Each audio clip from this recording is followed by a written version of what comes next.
बड़ा इधर को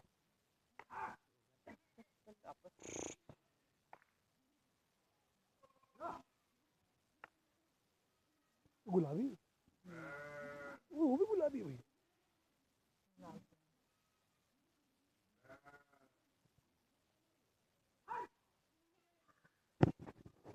नीचे मुंडी करके भाग रहा है।